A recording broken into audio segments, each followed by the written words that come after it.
An Osho Talk. The Book of Secrets. Vigyan Bhairav Tantra, number 1.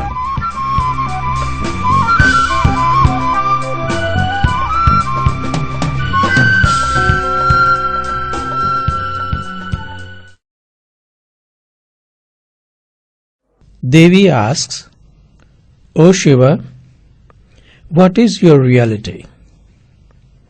What is this wonder-filled universe? What constitutes seed? Who centers the universal wheel?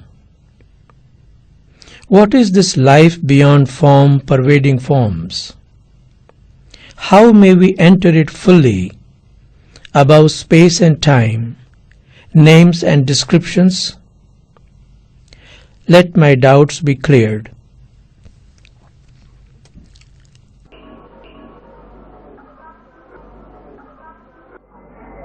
Some introductory points.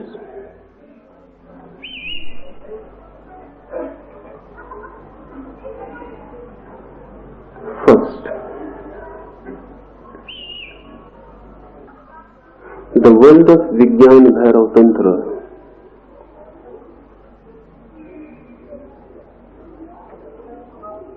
is not intellectual. It is not philosophical. Doctrine is meaningless to it. It is concerned with method, with technique, not with principles at all. The word Tantra means technique, the method, the path. So it is not philosophical, note it. It is not concerned with intellectual problems and inquiries. It is not concerned with why of things. It is concerned with how. Not what is truth, but how the truth can be attained.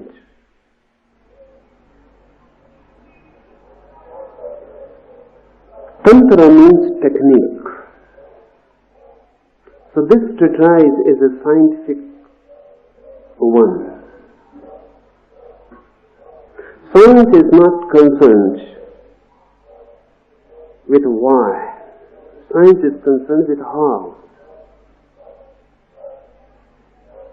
That is the basic difference between philosophy and science. Philosophy asks why this existence. Science asks how this existence.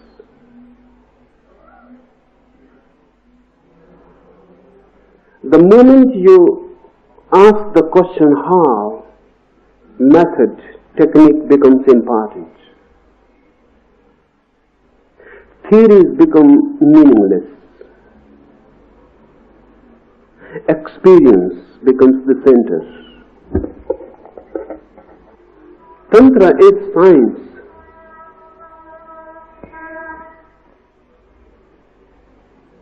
Tantra is not philosophy.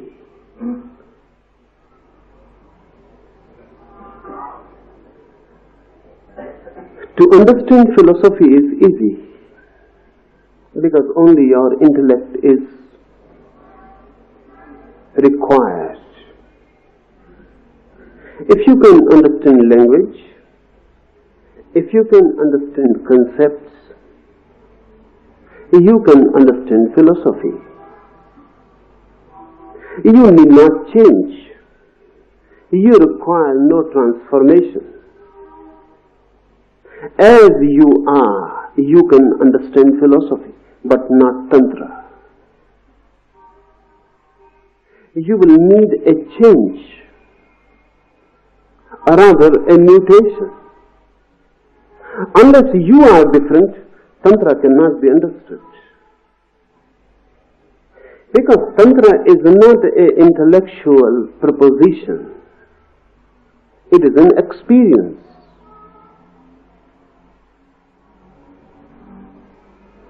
Unless you are receptive, ready, vulnerable to the experience, it is not going to come to you. Philosophy is concerned with the mind. Your head is enough. Your totality is not required. Tantra needs you in your totality. It is a deeper challenge. You will have to be in it, whole and soul. It is not fragmentary.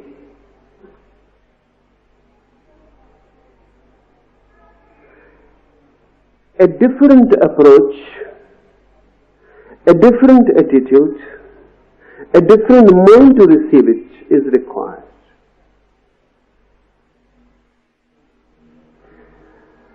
Because of this, Devi is asking,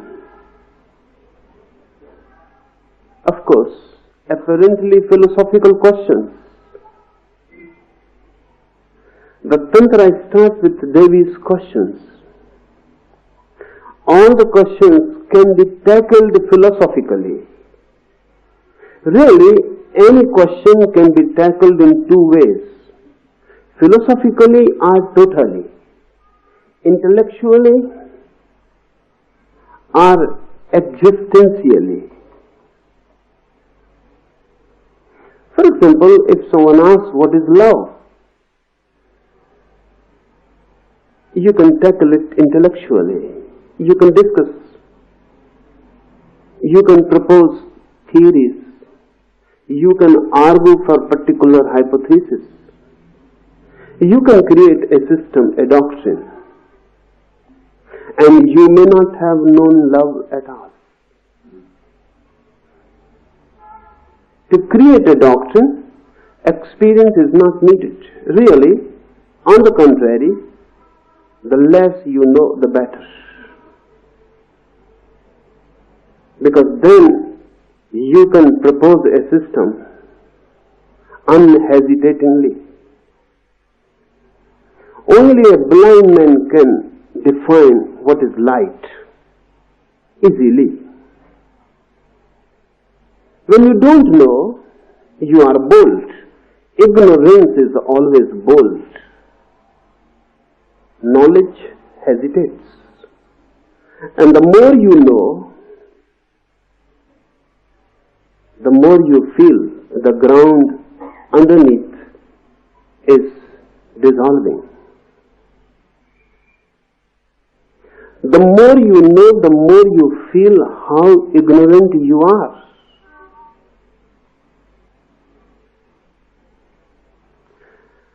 And those who are really wise, they become ignorant. They become as simple as children, or as simple as idiots.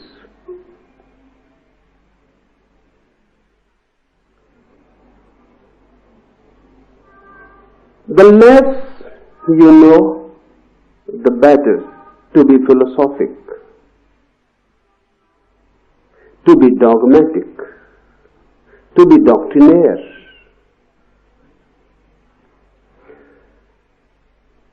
This is easy. To tackle a problem intellectually is very easy. But to tackle a problem existentially, not just to think about it, but to live it through, to go through it, to allow yourself to be transformed through it. That is, to know love, one will have to be in love. That is dangerous. Because you will not remain the same. The The experience is going to change you.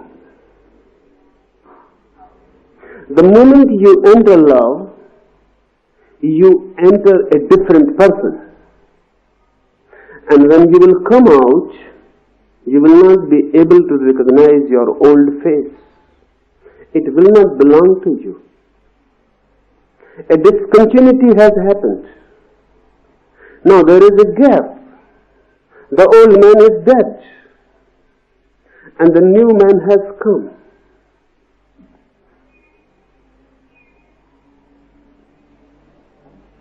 That's what is known as rebirth, being twice born. Tantra is non-philosophical and existential. So of course Devi asks questions which appear to be philosophical, but Shiva is not going to answer them that way. So better to understand it in the beginning, because otherwise you will be puzzled. Because Shiva is not going to answer a single question. All the questions Devi is asking, Shiva is not going to answer at all. And still he answers. And really only he has answered them and no one else. But on a different plane. Devi asks, what is your reality, my Lord? He is not going to answer it. On the contrary, he will give a technique. And if Devi goes through this technique, she will know. So the answer is roundabout. It is not direct. He is not going to say, who am I? He will give a technique. Do it and you know it. For Tantra, doing is knowing. And there is no other knowing. Unless you do something, unless you change, unless you have a different perspective to look at, to look with, unless you move in a different dimension altogether than the intellect, there is no answer. Answers can be given. They are all lies. All philosophies are lies. You ask a question and the philosophy gives you an answer. It satisfies you or doesn't satisfy you. If it satisfies you, you become a convert to the philosophy. You remain the same. If it doesn't satisfy you, you go on searching for some other philosophy to be converted. But you remain the same. You are not touched at all. You are not changed. So whether you are a Hindu or a Mohammedan or a Christian or a Jain, it makes no difference. The real person behind the facade of a Hindu or a Mohammedan or a Christian is the same.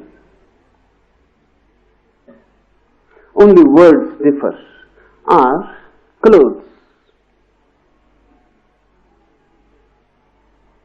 The man who is going to the church and to the temple and to the mosque is the same man.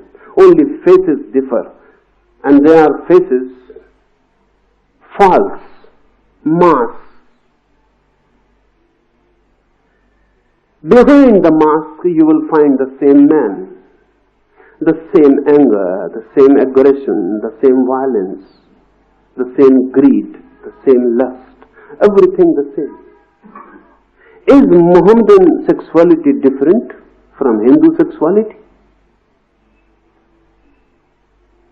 Is a Christian violence different from a Hindu violence?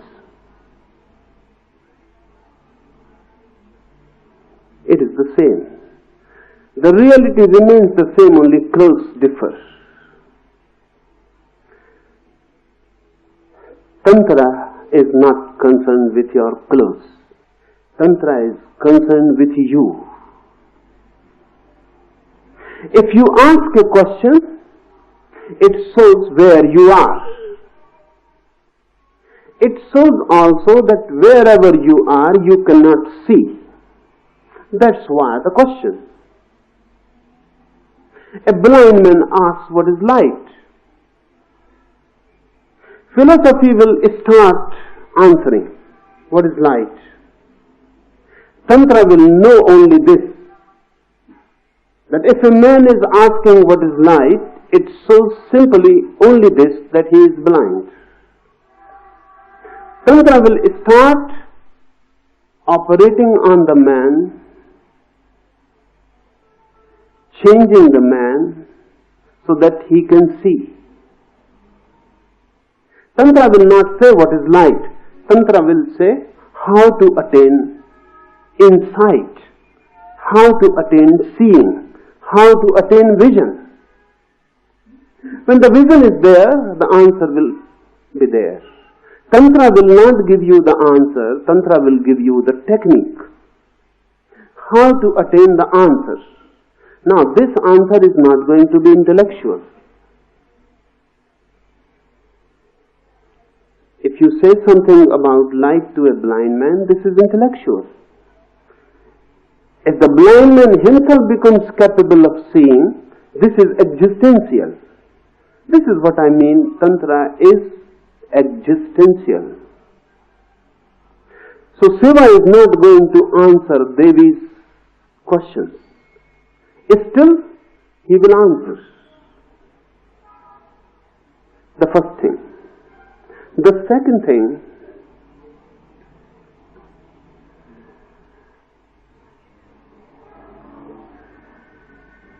this is a different type of language.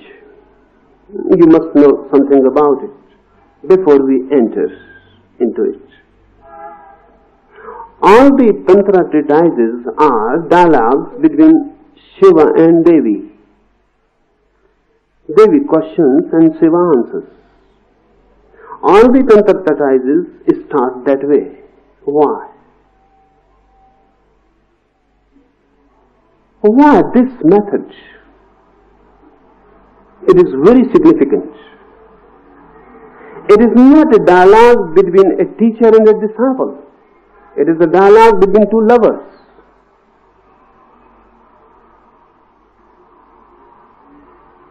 And Tantra signifies through it a very meaningful thing. The deeper teaching cannot be given unless there is love between the two, the disciple and the teacher. The disciple and teacher must become deeply lovers. Only then the higher, the beyond can be expressed. So it is the language of love.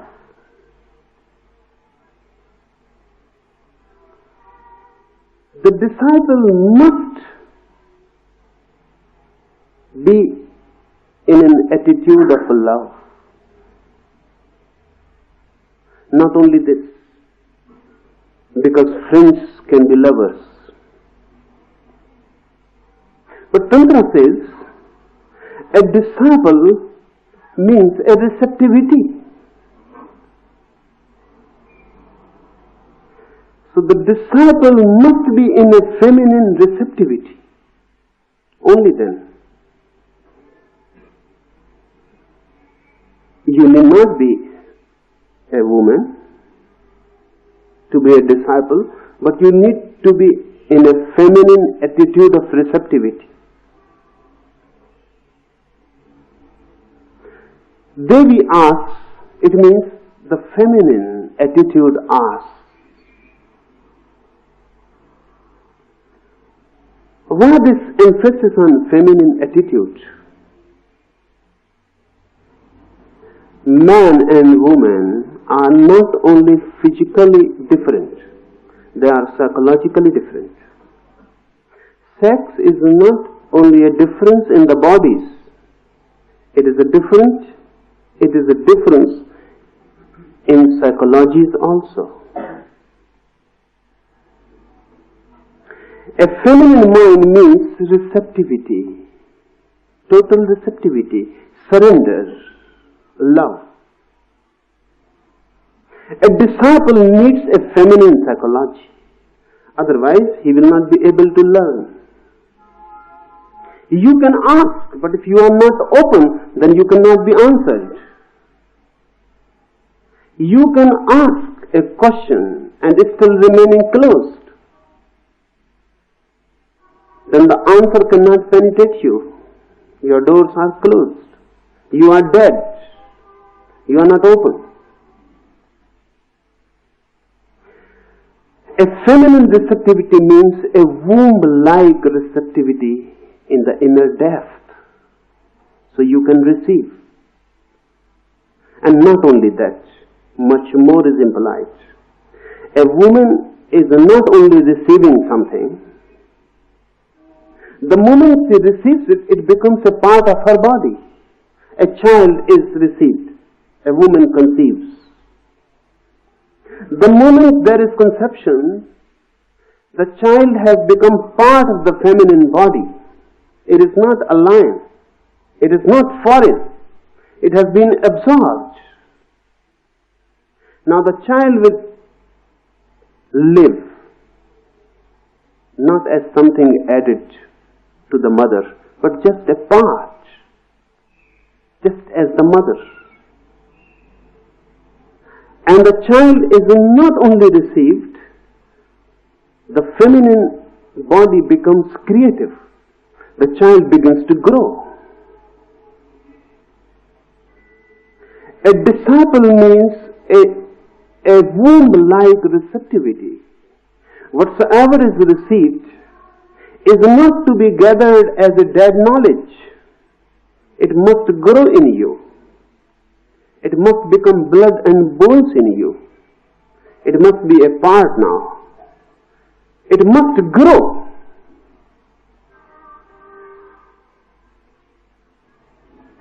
This growth will change, will transform the receiver.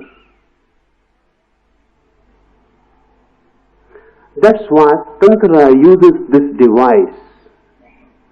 Every treatise starts with Devi asking a question and Shiva replying it.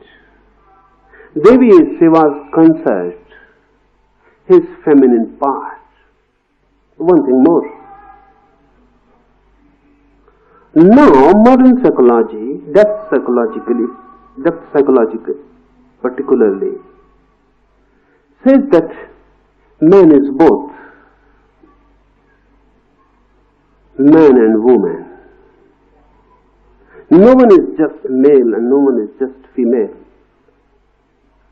Everyone is bisexual. Both sexes are there. But this is a very recent research in the West. But for Tantra, this has been one of the most basic conceptions for thousands of years. You must have seen some pictures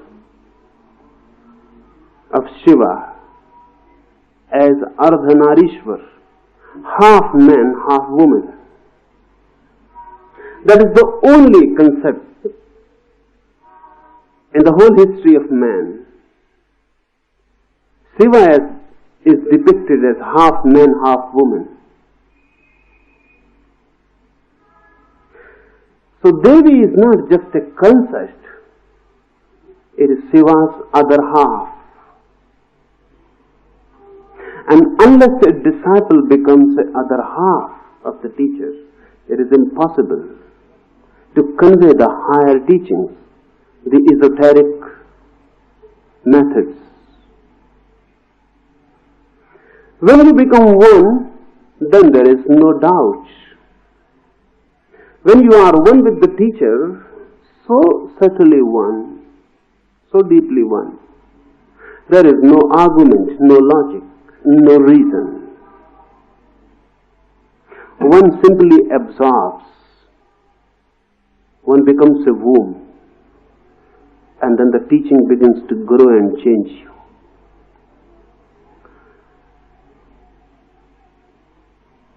That's why Tantra is written in love language. Something must be understood about love language also. There are two types of languages: logic language and love language. There are basic differences between the two. Logic language is aggressive, argumentative, violent. If I use a logic language, I become aggressive on your mind. I try to convince you, to convert you, to make a puppet of you. My argument is right and you are wrong. Logic language is egocentric. I am right and you are wrong. So I must prove that I am right and you are wrong. I am not concerned with you. I am concerned with my ego. My ego is always right. Love language is totally different. I am not concerned with my ego. I am concerned with you.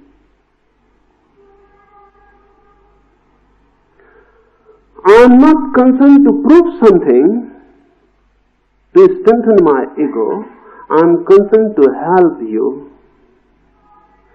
It is a compassion to help you to grow, to help you to transform, to help you to be reborn. Secondly, logic will always be intellectual. Concepts, principles will be significant. Arguments will be significant. With love language, what is said is not so significant. Rather, the way it is said.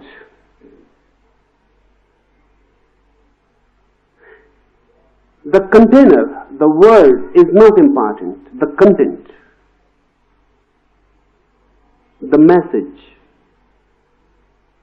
is more important.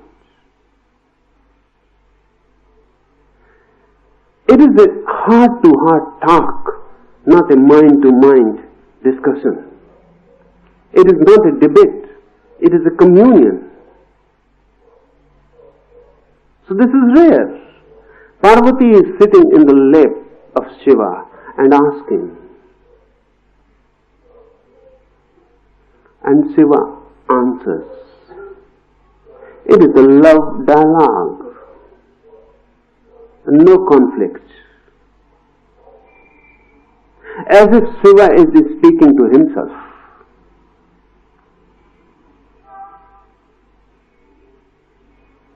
Why this emphasis on love? Love language. Because if you are in love with your teacher, then the whole gestalt changes. It becomes different. Then you are not hearing his words. Then you are drinking him. Then words are irrelevant. Really, the silence between the words becomes more significant. What he is saying may be meaningful, may not be meaningful, but his eyes, his gestures, his compassion, his love.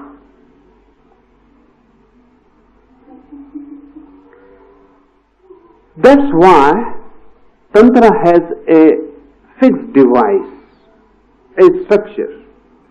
Every treatise starts with Devi asking and Shiva answering. No argument is going to be there.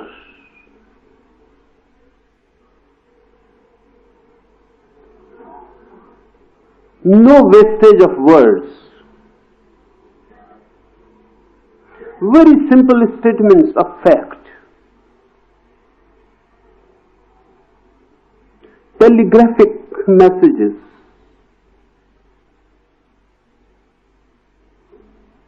With no view to convince, just to relate. Shiva, if you encounter him with a question, with a closed mind, will not answer you in this way. Because first your clothing has to be broken, then he will have to be aggressive.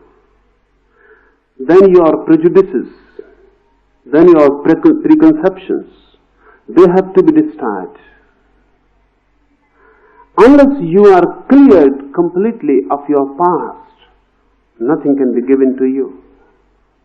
But this is not so. With his consort Devi, there is no past. Remember, when you are deep in love, your mind ceases to be. There is no past. Only the present moment becomes everything. When you are in love, the present is the only time. The now is all. No past, no future.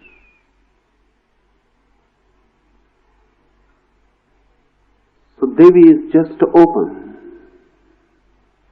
There is no defense. Nothing to be cleared.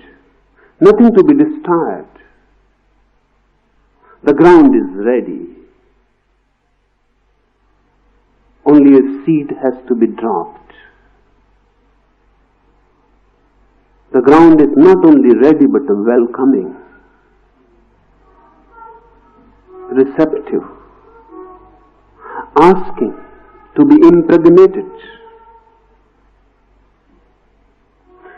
So all these sayings that we are going to discuss will be telegraphic.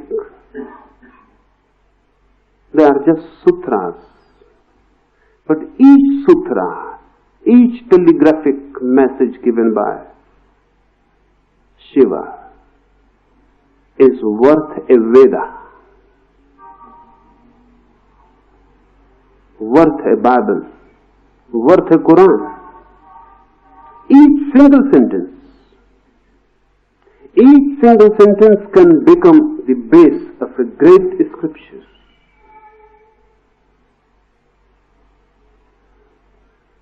Because scriptures are logical. You have to propose, defend, argue. There is no argument. Simple statements of love. Thirdly,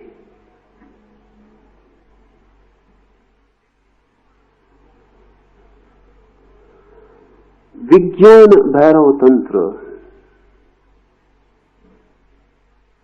The very word means the technique of going beyond consciousness. Vigyan means consciousness. Bhairav means the state which is beyond consciousness, and Tantra means the method. The method of going beyond consciousness.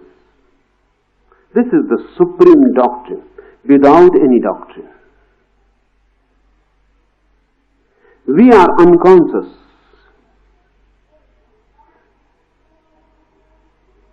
So all the religious teachings are concerned how to go beyond unconsciousness, how to be conscious. For example, Krishnamurti, Zen, they are all concerned how to create more consciousness. Because we are unconscious. So how to be more aware, alert? From unconsciousness, how to move towards consciousness. But Tantra says that this is a duality, unconscious and conscious. If you move from unconscious to consciousness, you are moving from one duality to another. Move beyond both. Unless you move beyond both, you can never reach the ultimate. So neither be unconscious nor be conscious. Just go beyond. Just be. Neither be conscious nor be unconscious. Just be. This is going beyond yoga, going beyond Zen, going beyond all teachings. Vigyan means consciousness, and Bhairav is a specific term, Tantra term, for that who has gone beyond. That's why Shiva is known as Bhairav and Devi is known as Bhairavi. Those who have gone beyond all dualities.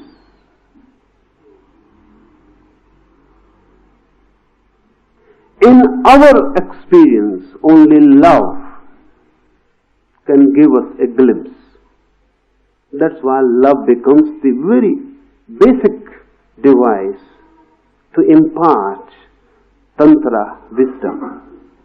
In our experience, only love is something we can say which goes beyond duality. When two persons are in love, the deeper they move in it, less and less they are two. More and more they become one. And the point comes, and the peak is reached, when only apparently they are two, inwardly they are one. The duality is transcended. Only in this sense, Jesus saying that God is love becomes meaningful, otherwise not. In our experience, love is nearest to God. Not that God is loving, as Christians go on interpreting. That God has a fatherly love for you. Nonsense.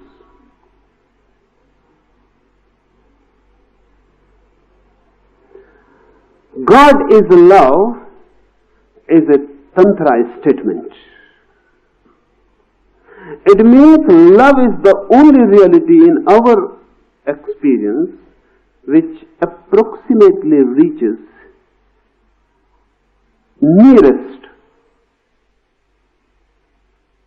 to God, to the divine. Why? Because in love, oneness is felt.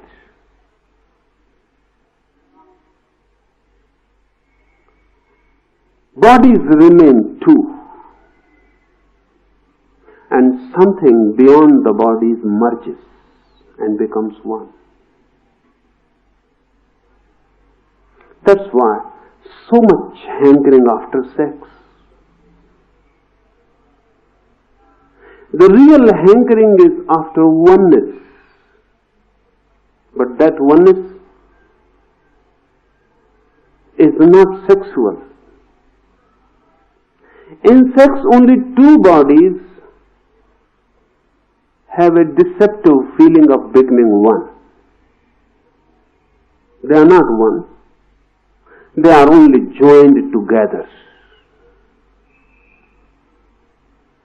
But for a single moment, two bodies forget into each other, and a certain physical oneness is felt. This hankering is not bad, but to stop at it is dangerous. This hankering shows a deeper urge to feel oneness. In love, on a higher plane, the inner one moves, merges into the others. And there is a feeling of oneness. Duality dissolves. Only in this non-dual love we can have a glimpse of what is the state of a bhairava.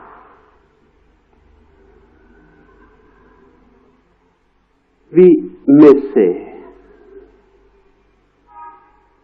that the state of bhairava is absolute love. No coming back.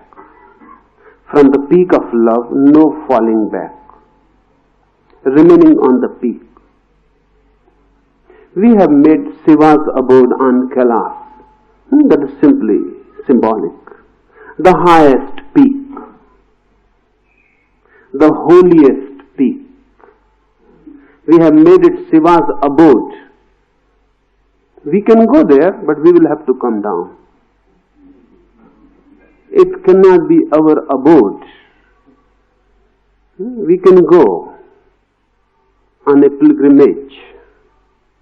It is a tirtha yatra, a pilgrimage, a journey.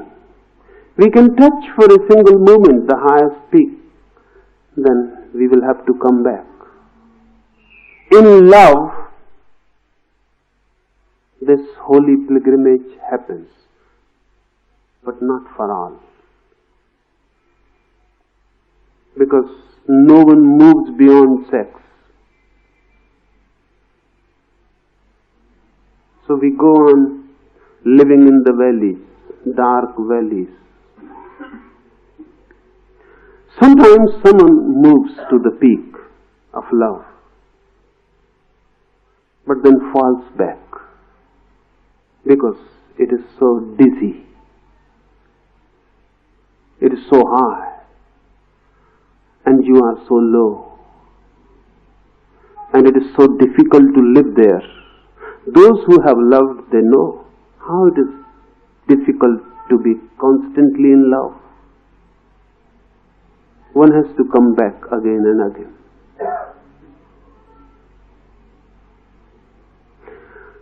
It is Shiva's abode. He lives there. It is his home. A bhairava lives in love. That's his abode.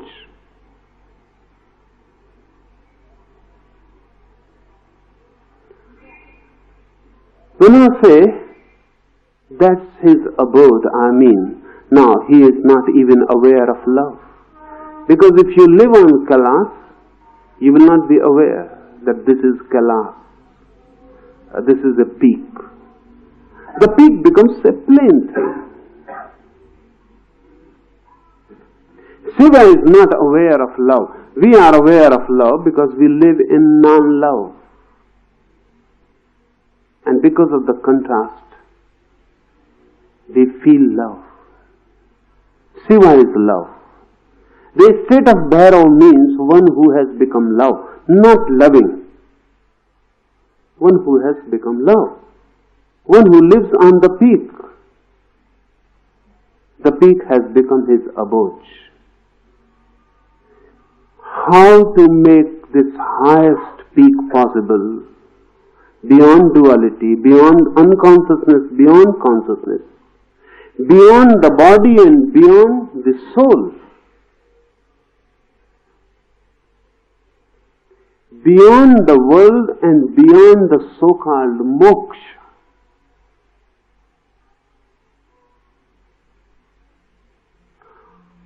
How to reach this peak? The technique is Tantra.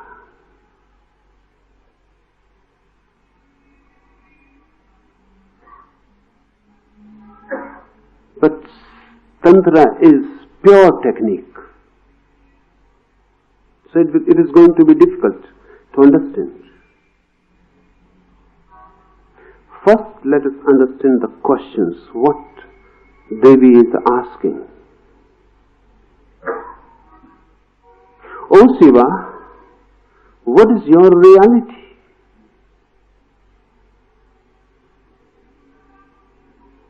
Why this question? You can also ask this question, but it will not carry the same meaning. So try to understand it.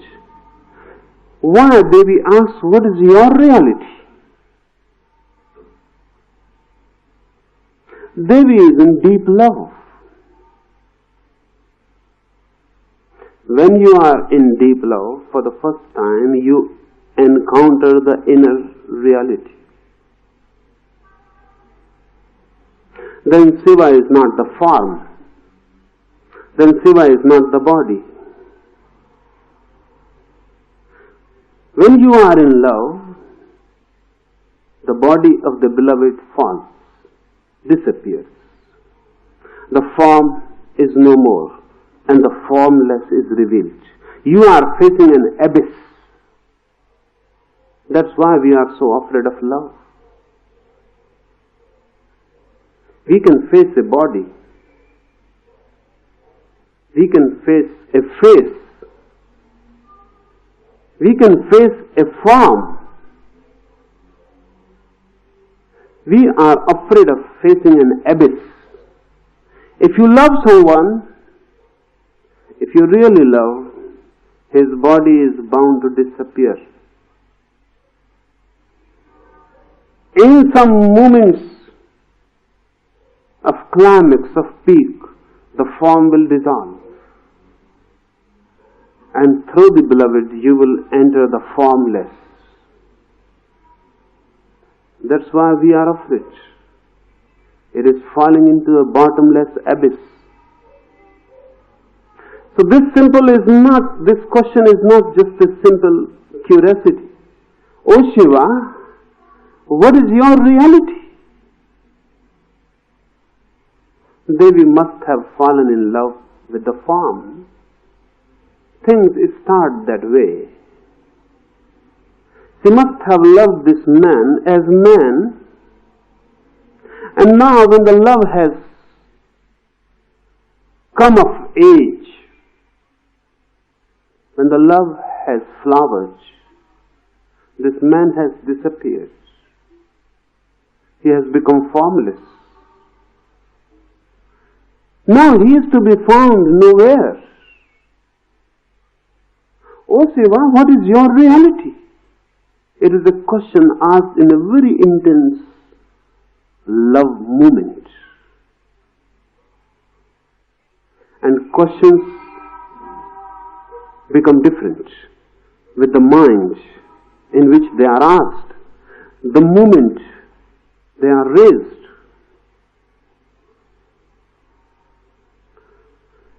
So create the situation, the milieu of the question in our mind. Parvati must be at a loss. Devi must be at a loss. Shiva has disappeared. When love reaches its peak, the lover disappears. Why this happens? This happens because really everyone is formless. You are not a body. You move as a body. You live as a body, but you are not a body.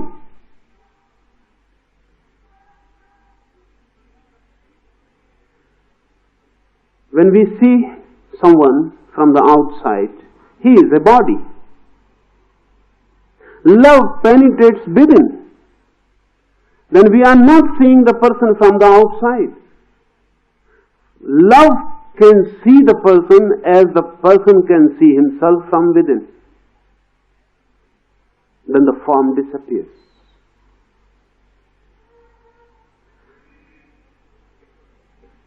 Zen monk Rinzai attained his enlightenment,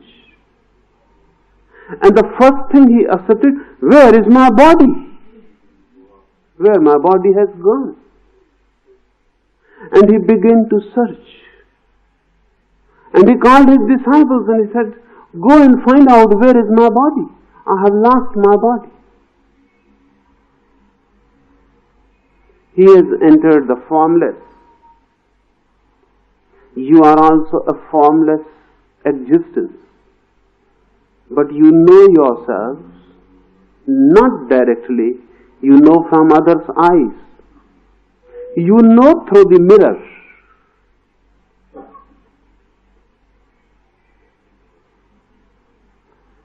Sometimes, looking at the mirror, close your eyes and then think, meditate.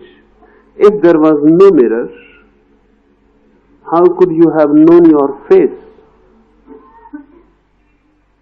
If there was no mirror, there would have been no face. You don't have face, mirrors give you faces.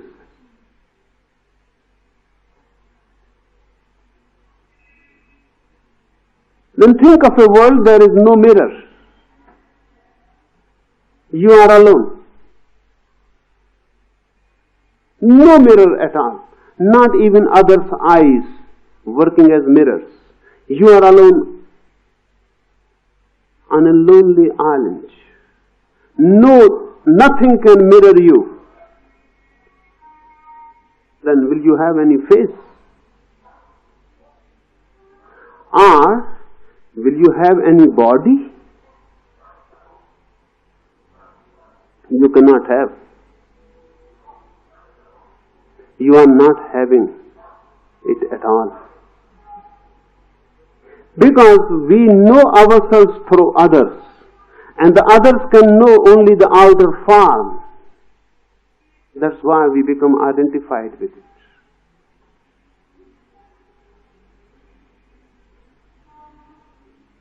Another Zen mystic, Huraiya, used to say to his disciples, meditating, when you lose your head, come immediately to me. When you lose your head, come immediately to me. When you begin to feel there is no head, don't be afraid, come immediately to me. This is the right moment. Now something can be taught to you. With a head, no teaching is possible. The head always comes in between.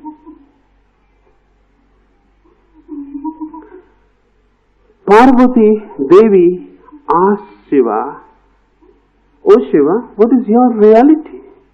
Who you are?" The form has disappeared. Hence the question.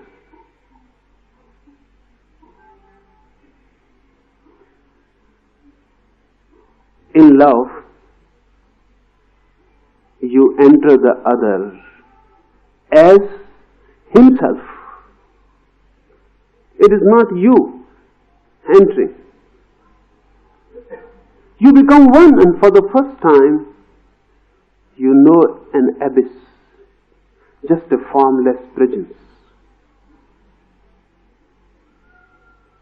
That's why, for centuries together, centuries and centuries, we were not making any sculpture, any picture of Shiva. We were making only Shiva Linga, the symbol. Shiva Linga is just a formless form. When you love someone, when you enter someone, he becomes just a luminous presence. That Shiva Linga is just a luminous presence. Just an aura of light. That's why Devi asks, what is your reality? What is this wonder-filled universe? We know the universe, but we never know it as wonder-filled. Children know. Lovers know. Sometimes poets and madmen. We don't know that the world is wonder-filled.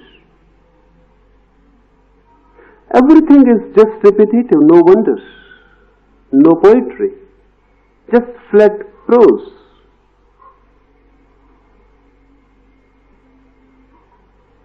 It doesn't create a song in you.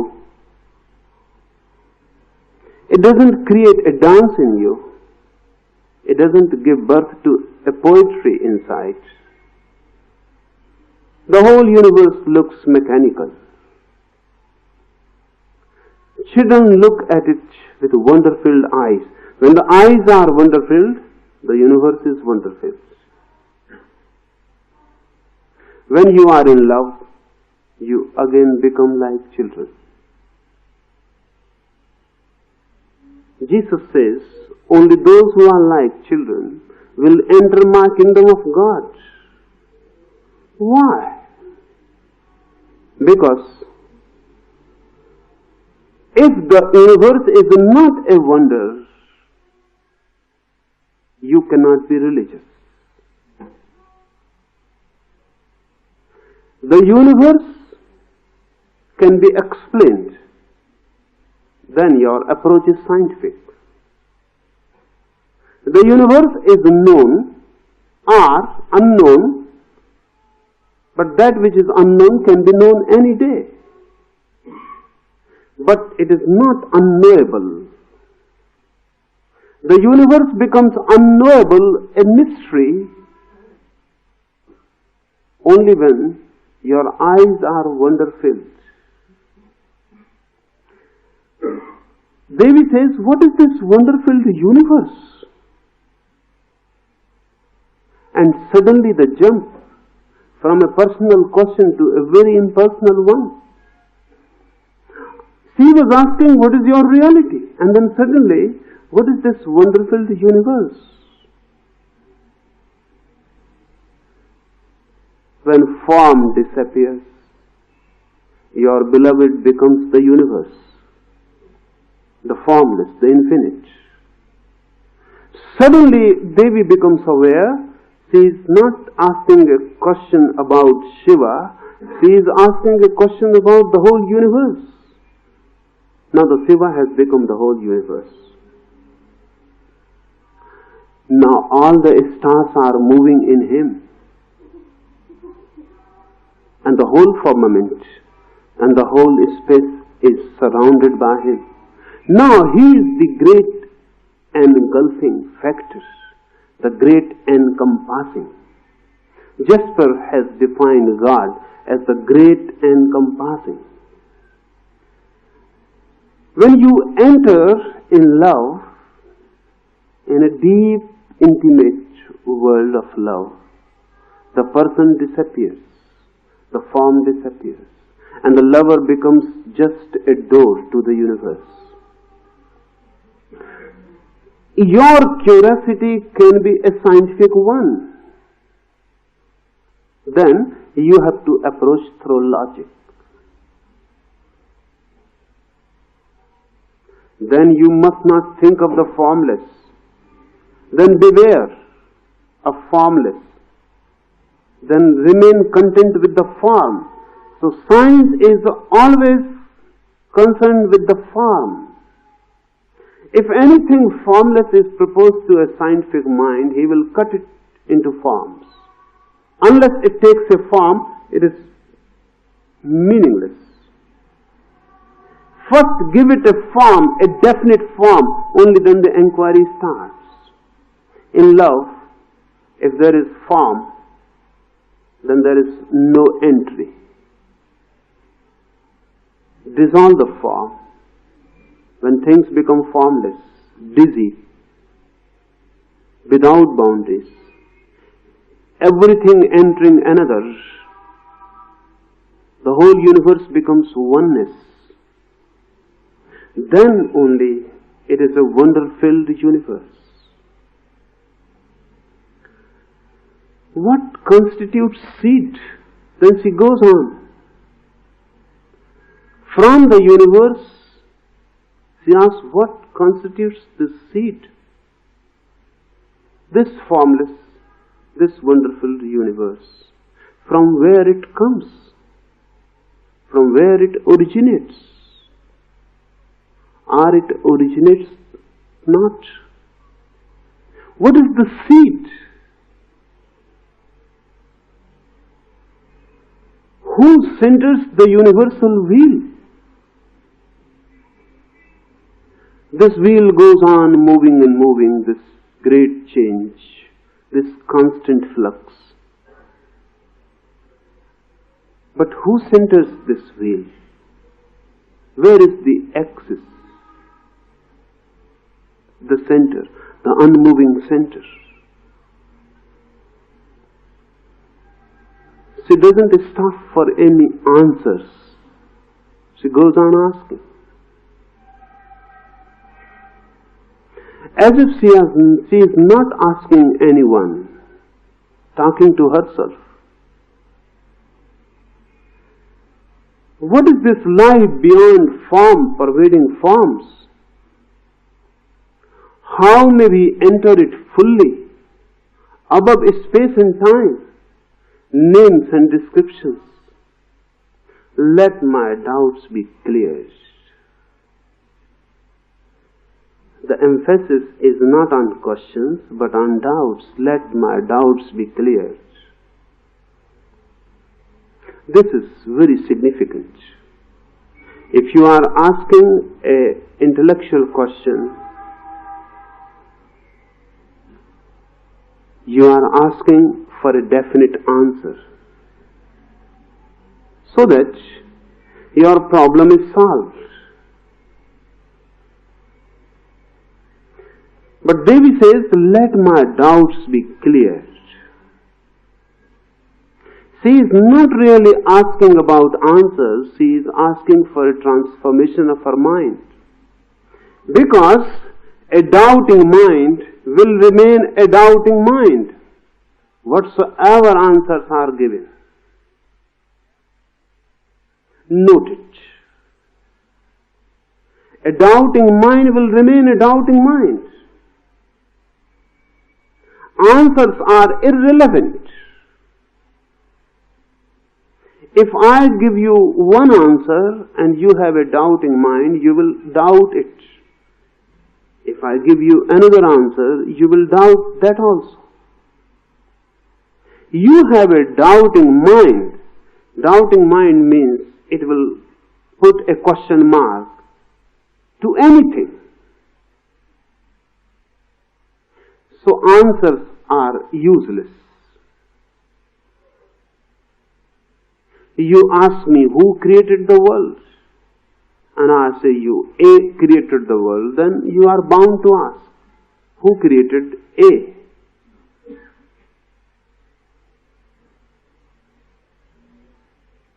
So the real problem is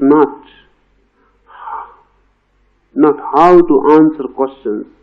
The real problem is how to change the doubting mind. How to create a mind which is not doubting or which is trustful. So Devi says, let my doubts be cleared.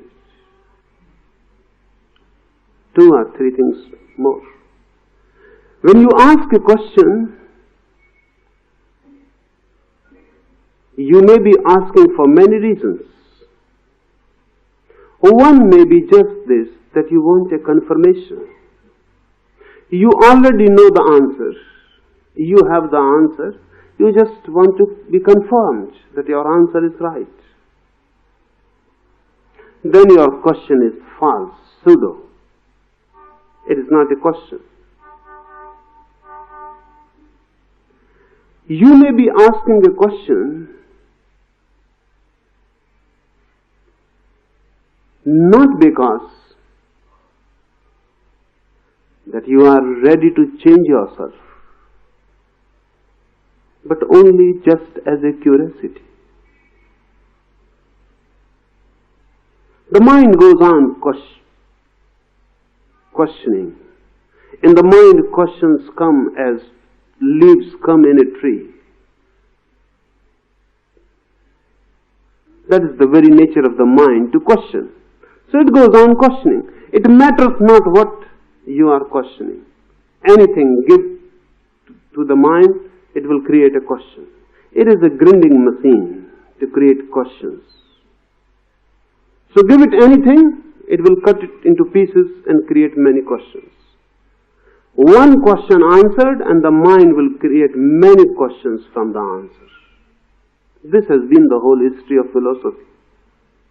Bertrand Russell remembers that when he was a child, he thought that one day, when he will be mature enough to understand all philosophy, all questions will be answered. Then late, when he was 80, he said that now I can say that my old questions are there, standing as they were standing when I was a child. New other questions have come up because of the study of philosophy.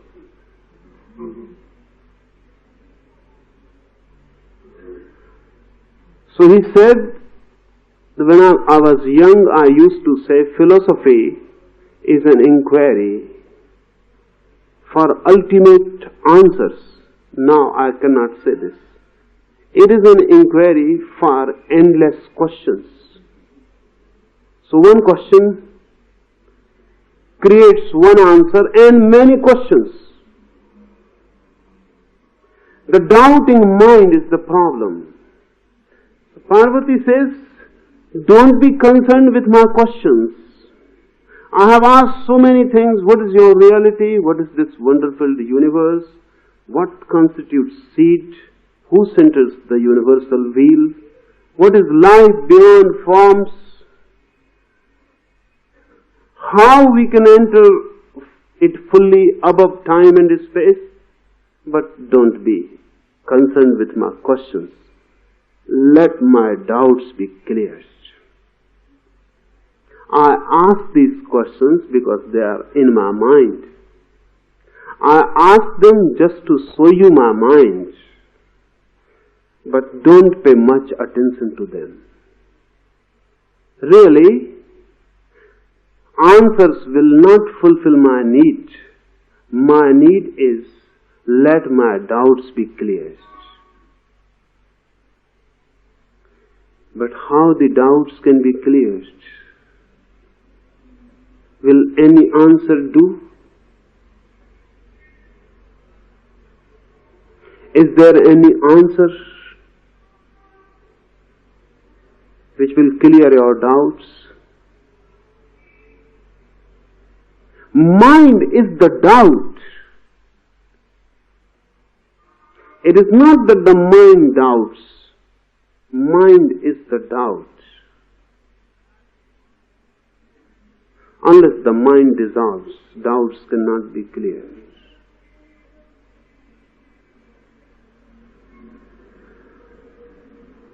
Shiva will answer. His answers are techniques.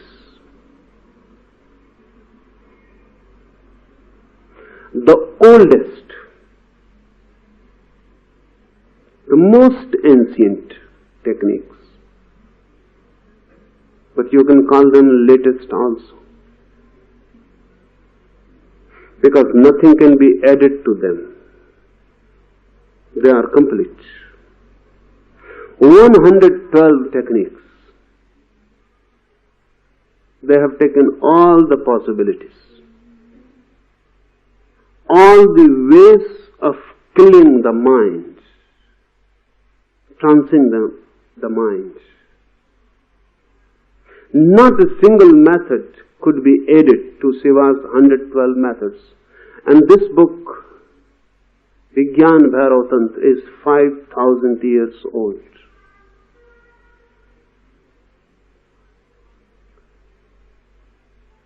Nothing can be added. There is no possibility to add anything. It is exhaustive, complete. And the most ancient, and yet the latest, yet the newest. Old like old hills,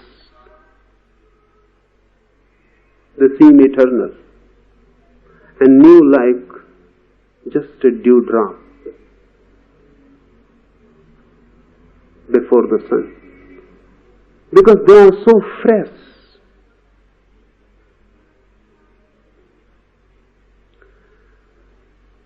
These 112 methods of meditation constitute the whole science of transforming mind. We will enter one by one. We will try to comprehend first intellectually, but use your intellect only as an instrument, not as a master.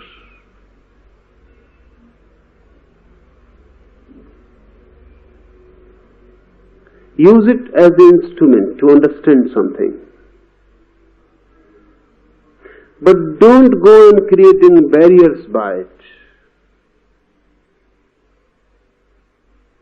When we will be talking these techniques, just put aside your past knowledge, your knowing, whatsoever informations you have collected, put them aside. They are just dust gathered on the road.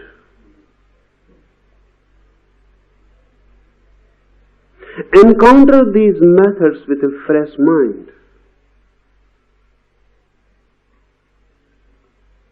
with alertness, of course, but not with argumentation. And don't make the fallacy that argumentative mind is alert mind. It is not. Because the moment you move into arguments, you have lost the awareness, you have lost the alertness. You are not here then. These methods don't belong to any religion. Remember, they are not Hindu. Just as the theory of relativity is not Jewish, because Einstein conceived it. And radio and television are not Christian. No one says that why you are using electricity, this is Christian. Because the Christian mind conceived it. Science doesn't belong to races and to religions, and Tantra is a science. So remember, this is not Hindu at all. These techniques were conceived by Hindus, but those techniques are not Hindu.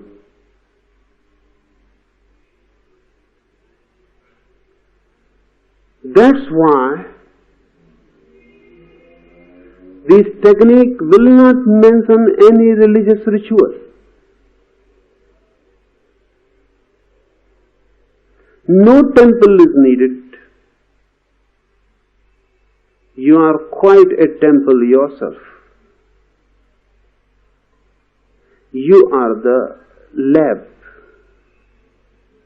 The whole experiment is to go on within you.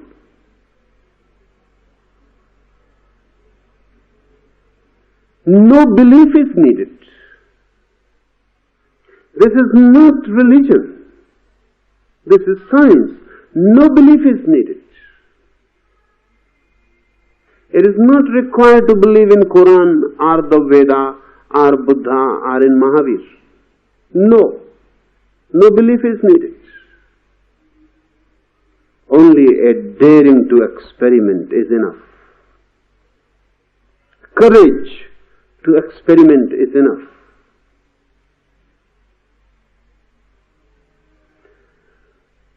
That's why the beauty a Mohammedan can practice,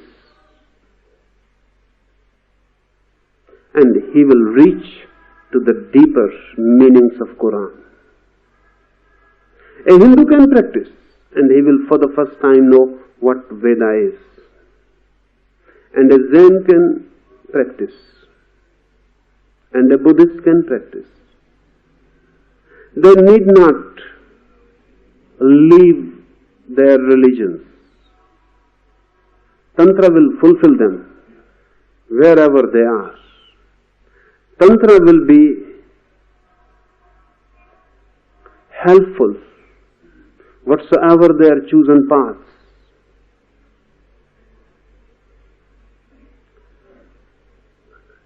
So remember this, Tantra is pure science. You may be a Hindu or a Mohammedan or a Parsi or whatsoever. Tantra doesn't touch your religion at all. Tantra says that religion is a social affair.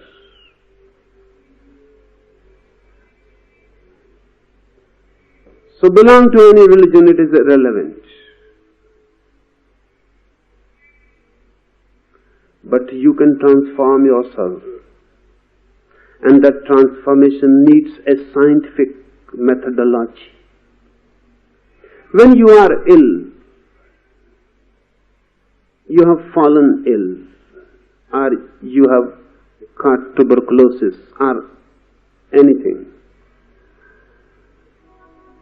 then whether you are a Hindu or a Mohammedan, it makes no difference. The tuberculosis remains indifferent to your Hinduism, to your Mohammedanism, to your beliefs, political, social or religious. Tuberculosis has to be treated scientifically. There is no Hindu tuberculosis, no Mohammedan tuberculosis. You are ignorant, you are in conflict, you are asleep. This is a disease, a spiritual disease. This disease has to be treated by the Tantra. You are irrelevant, your beliefs are irrelevant. This is just a coincidence that you are born somewhere and someone else is born somewhere else. This is just a coincidence. Your religion is a coincidence. So don't cling to it.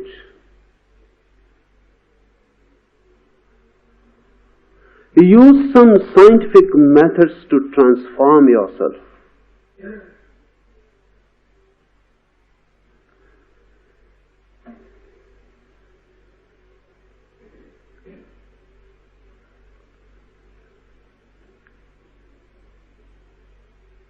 Tantra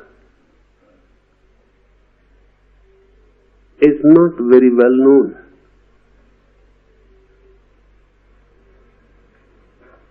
Or even if known, then very much misunderstood. There are reasons for it.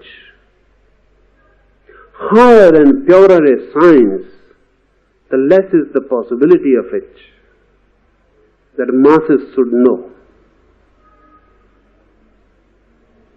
We have only heard the name of relativity, theory of relativity. It was used to be said that only 12 persons understood it when Einstein was alive, all over the world. Only 12 minds could understand it.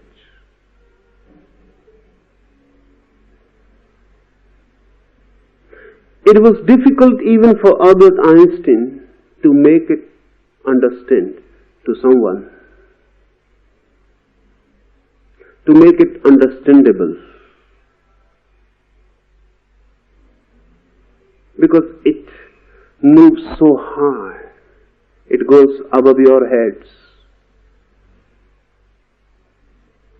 But it can be understood. A technical, mathematical knowledge is needed. A training is needed and it can be understood. But Tantra is more difficult because no training will help. Only transformation can help.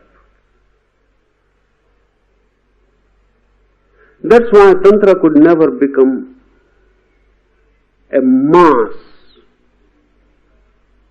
understanding. And this happens always when you cannot understand a thing. you will misunderstand at least. Because then you can feel, okay, I understand. You cannot simply remain in the vacuum. Secondly, when you cannot understand a thing, you begin to abuse it. Because it insults you. You cannot understand it. You and cannot understand it. That is impossible. Something must be wrong with the thing itself. One begins to abuse. One begins to talk nonsense and then feels, no, it is okay. So Tantra was not understood. Tantra was misunderstood.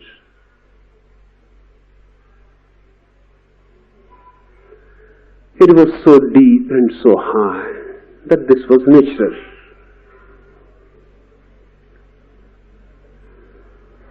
Secondly, because Tantra moves beyond duality, the very standpoint is amoral. Please understand this word. Moral, immoral, amoral.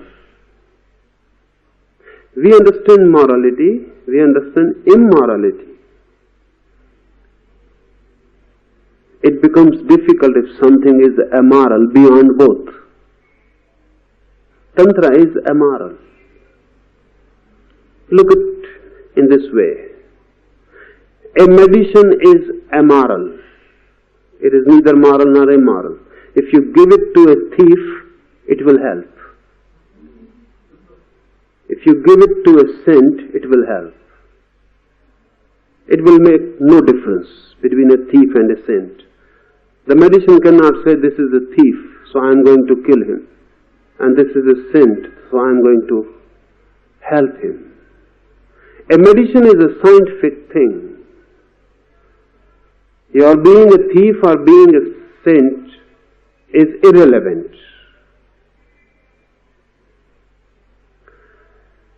Tantra is amoral. Tantra says no morality is needed. No particular morality is needed. On the contrary, you are immoral because you have a very disturbed mind. So Tantra cannot make it a condition that first you become moral and then you can practice Tantra. Because Tantra says this is absurd. Someone is ill, feverish, and the doctor comes and he says, first bring down your fever. First be quite healthy. Only then I can give you the medicine. This is what is happening. One thief comes to a saint and he says, I am a thief. Tell me how to meditate. He says, first leave your profession. How can you meditate if you remain a thief? One alcoholic comes and he says, I am an alcoholic. How I can meditate? So the first condition is leave alcohol. And only then you can meditate. The condition becomes suicidal. The man is alcoholic or a thief or immoral because he has a disturbed mind, ill mind. These are the effects, consequences of a diseased mind. And you say, first be well and then you can meditate. But then who needs meditation? Meditation is medicinal. It is a medicine.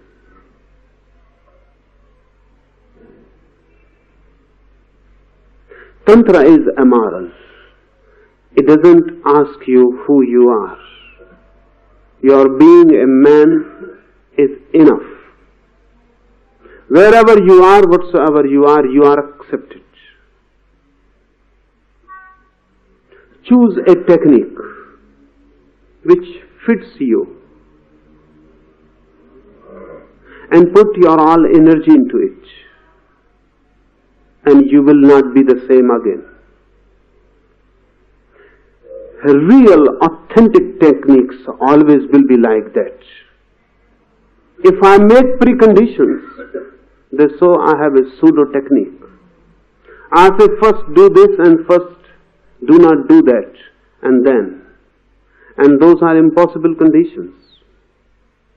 Because a thief can change his objects, but he cannot become a no thief.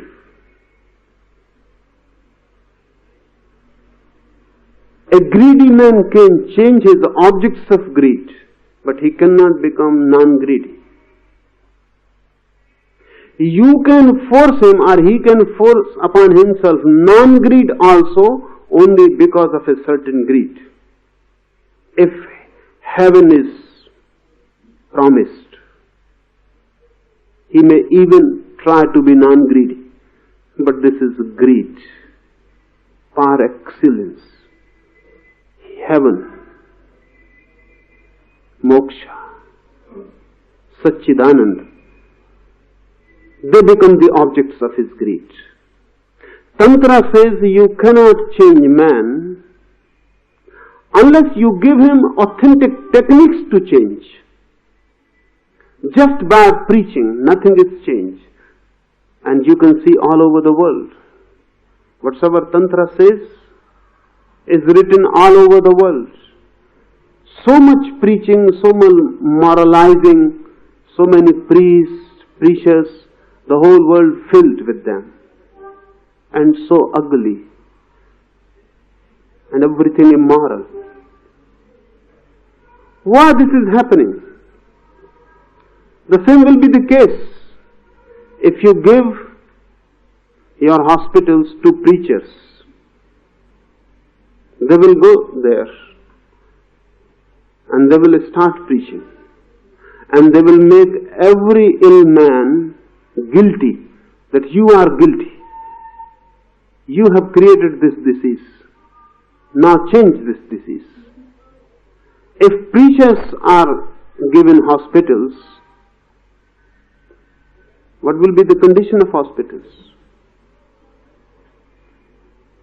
The same is the condition of the whole world. Preachers go on preaching. They go on telling people, don't be angry, without giving any technique.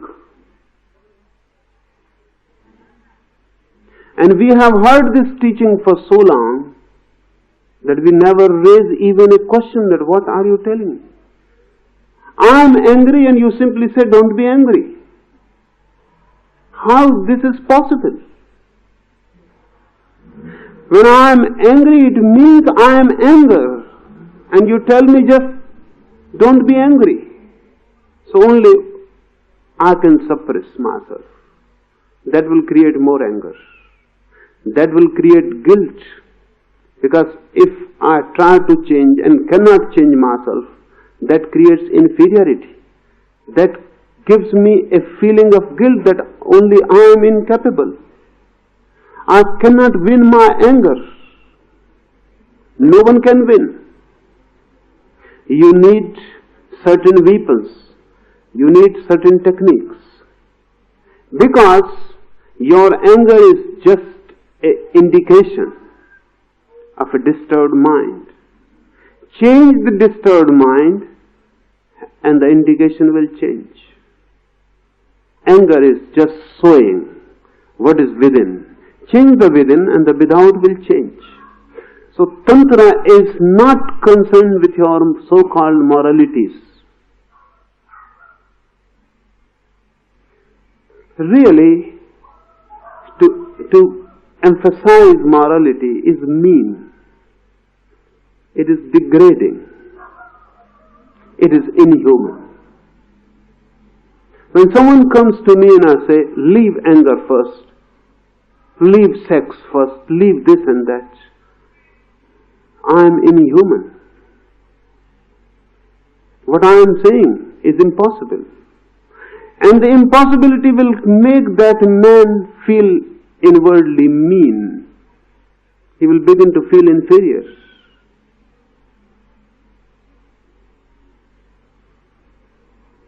He will be degraded inside in his own eyes. And if he tries the impossible, he is going to be a failure. And when he is a failure, he will be convinced that he is a sinner. The preachers have convinced the whole world that you are sinners. This is good for them, because unless you are convinced, their profession cannot continue. You must be sinners, only then churches, temples and mosques can continue to prosper. Your being in sin is their season. Your guilt is the base of all the highest churches. The more guilty you are, the churches will go rising higher and higher. They are built on your guilt, on your sin, on your inferiority complex. So they have created inferior humanity. Tantra is not concerned with your morality, so-called social formalities, etc. That doesn't mean that Tantra says be moral. No. Tantra is so much unconcerned with your morality that Tantra cannot say be immoral. Tantra gives you scientific techniques, how to change the mind. And once the mind is different, your character will be different. Once the basis of your structure changes, your whole edifice will be different. Because of this amoral attitude, Tantra could not be tolerated by your so-called saints. They all went against it. Because if Tantra succeeds, then all this nonsense which goes on in the name of religion will have to stop. See this. Christianity fought very much scientific progress. Why? Only because if scientific progress is there in the material world, then it is not very far that in the psychological, in the spiritual also science will penetrate. So Christianity started fighting scientific progress. Because once you know that you can change matter through techniques, it is not very far. You will come to know that you can change mind through techniques. Because mind is nothing but subtle matter. This is Tantra proposition. Mind is nothing but subtle matter. It can be changed. And once you have a different mind, you have a different world. Because you look through the mind. The world you are seeing because of a particular mind. Change the mind and you look. There is a different world. And if there is no mind, that is the ultimate for Tantra. To bring a state when there is no mind. Then look at the world without any mediator. When the mediator is not, you are encountering the real. Because now no one is between you and the real. And nothing can be distorted. So Tantra says when there is no mind, that is the state of bhairava, no mind state. For the first time you look a world, that which is. If you have a mind, you go on creating a world. You go on imposing, projecting. So first change the mind, then change from mind to no mind, and these 112 methods can help each and everyone. Any particular method may not be of your use. That's why Shiva goes on relating many methods. Choose any one method which suits you. It is not difficult to know which suits you. We will try to understand each method and how to choose for yourself one method which can change you and your mind. This will be a basic necessity, this understanding, intellectual understanding. But this is not the end. Whatsoever I talk here, try it. Really, when you try the right method, it ticks immediately. So I will go on talking methods here every day. You try. Just play with them. Go home, try. The right method, whenever you happen to it, just ticks, something explodes in you, and you know that this is the right method for me.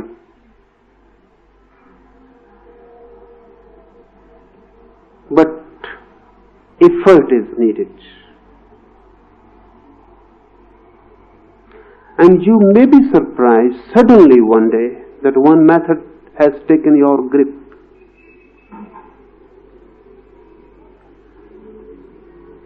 So while I will be talking here, parallel to it, go on playing with these methods. I say playing because don't be too much serious.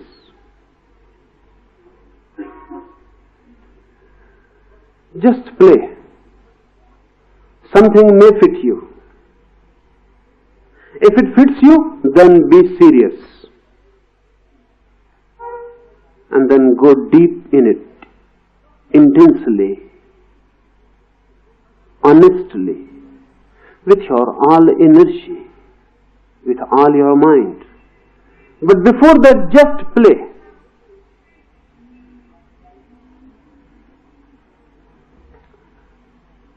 I have found that while you are playing, your mind is more open.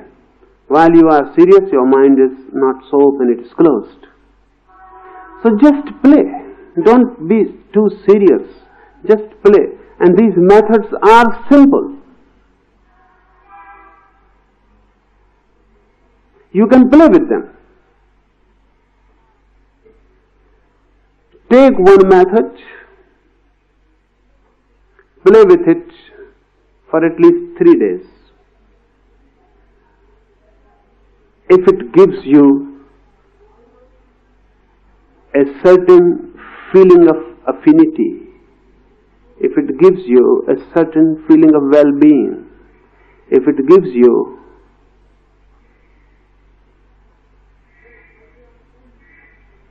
a certain feeling that this is for you, then be serious about it. Then forget.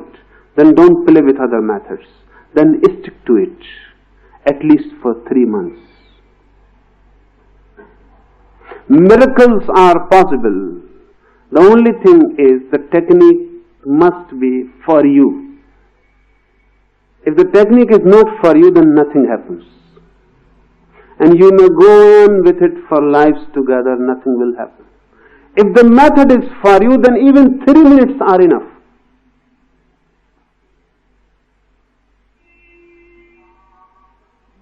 So these 112 methods can be a miraculous experience for you, or they may be just listening. It depends on you. I will go on describing each method from as many angles as possible. If you feel any affinity with it, play with it for 3 days, then leave it. If you feel that it fits, something clicks in you, continue it for 3 months. Life is a miracle. If you have not known its mystery, that only shows you don't know the technique, how to approach it. Shiva proposes 112 methods. These are all the methods possible. If nothing clicks and nothing gives you the feeling that this is for you, then there is no method for you left. Remember this. Then forget the spirituality, be at ease. Then it is not for you. But these 112 methods are for the whole humanity, for all the ages that have passed and all the ages that has to come. For all time, there has never been a single man, and there will never be, who can say these 112 methods are all useless for me. Impossible. This is impossible. Every type of mind has been taken, accounted. Every type of possible mind has been given a technique in it. There are many techniques for which no man exists yet. They are for future. There are many techniques no man exists now. They are for the past. But don't be afraid. There are many methods which are for you. So we will start this journey from tomorrow.